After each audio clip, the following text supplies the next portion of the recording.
ایران کے بادشاہ نے اپنے بیٹے کو پڑھانے کے لیے ایک استاد صاحب کا بندوبست کیا۔ استاد صاحب کو کہا کہ میرے بچے کو دین پڑھائیے، میں چاہتا ہوں کل اس نے عنان حکومت کو سنبھالنا ہے تو یہ دین سے آگاہ ہو جائے، اس کو کچھ سکھائیے، پڑھائیے۔ بہت نیک بزرگ بڑے درویش عالم پڑھانے لگے، اسباق مکمل ہو گئے، دین کے اسباق قرآن مجید پڑھایا، احادیث طیبہ کا درس دیا، اصول فقہ سے روشناس کرایا۔ جب بچے نے مکمل تعلیم حاصل کر لی اور آمین ہو گئی، دستار ہو گئی، فارغ ہو گئے، تو پھر ایک دن استاد صاحب نے کہا بیٹے کل تم نے ضرور آنا ہے، کچھ بات کرنی ہے۔ شہزادہ گیا ملنے استاد صاحب سے، استاد صاحب نے کنڈی لگا لی، ہاتھ میں درہ پکڑ لیا، مار مار کے پورے وجود کو زخمی کر دیا، کوئی غلطی نہیں، کوئی بات نہیں، مارا۔ اب بچہ آیا آ کے بادشاہ سلامت سے کہا کہ ابا جی سمجھ نہیں آئی، بڑا مارا ہے استاد۔ تو سیانے تھے نا بادشاہ، یہاں تو قاری صاحب روز کٹہرے میں کھڑے ہوتے ہیں، مولوی صاحب آپ نے میرے بچے کو کیوں مارا ہے؟ آپ 8,000 کے مولوی ہیں، میرا کئی کروڑ کا بچہ ہے، سویرے بدل لیں گے، خبردار آپ نے بچے کو ہاتھ لگایا، اپنی حیثیت میں رہے معاذ اللہ۔ جو قومیں استادوں کو کٹہروں میں کھڑا کرتی ہیں وہ ترقی نہیں کر پاتی، جو استادوں کو کٹہروں میں روز کھڑا کرتے ہیں۔ کہا ابا جی بڑا مارا ہے، تو والد بڑے سمجھدار تھے، کہنے لگے بیٹا استاد باپ ہوتا ہے، وہ زیادتی نہیں کرتا، کوئی بات ہوگی، میں تیرے استاد کو کٹہرے میں نہیں بلاؤں گا۔ اماں سے بات کی، اماں کہنے لگی بیٹا میں تیرے باپ سے کیسے بات کروں، ڈر آتا۔ وقت گزر گیا، 22 سال بیت گئے، 22 سال گزر گئے، بادشاہ کا انتقال ہوا، شہزادہ تخت پہ بیٹھا، پہلا حکم یہ دیا کہ میرے استاد کو بلاؤ، پہلا حکم۔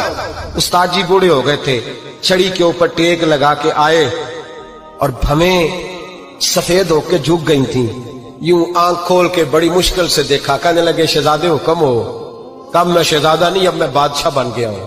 استاد جی 22 سال بیت گئے، آپ نے مارا تھا، پر وہ درد چونکہ زیادتی کی تھی، میرا قصور کوئی نہیں تھا، تو نہ میری روح سے درد گیا ہے نہ میرے جسم سے گیا ہے، میں بے اختیار تھا، پوچھ نہیں سکتا تھا، آج با اختیار ہوا ہوں۔ سب سے پہلے پہلا حکم آپ کو دیا، بلایا ہے، بتائے کیوں مارا تھا، کیوں مجھے مارا تھا، میری زیادتی بتائے۔ تو استاد، بوڑھے استاد کی آنکھیں آنسوں سے بھر گئیں، کہنے لگے بیٹے بس آج کے دن کے لیے مارا تھا، یہ جو دن آ گیا نا میری زندگی میں، اس لیے مارا تھا، یہ میں چاہتا تھا میری زندگی میں وقت ہے، آج کے بس میری مراد پوری ہو گئی۔ کہا صاحب کس لیے، مجھے بھی سمجھائے۔ آپ فرمانے لگے کتنی دیر ہو گئی تجھے مار کھائے ہوئے، کتنا زمانہ بیت گیا؟ کہنے لگا 22 سال۔ فرمایا زخم بھولے تو نہیں، درد ختم تو نہیں ہوئی، تمہیں بات ایک منٹ کے لیے بھی تمہارے حافظے سے محو تو نہیں ہوئی؟ کہا استاد جی روز رات کو یاد آتی، روز خیال آتا تھا۔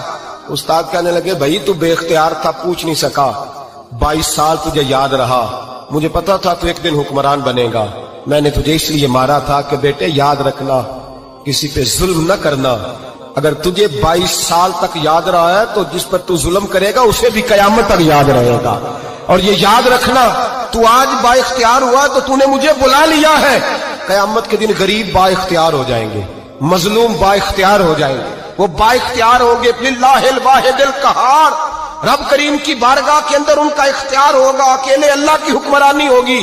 پھر وہ بلائیں گے بڑے بڑے کج کلا، دنیا میں جن کی پگڑیاں اونچی تھی وہ سر جھکائے کھڑے ہوں گے، دنیا میں جو ڈکٹیٹر بنتے تھے ان کی پشتیں لال ہوں گی، ان کو غدار لکھا جائے گا، قیامت تک نہیں بھولے گا۔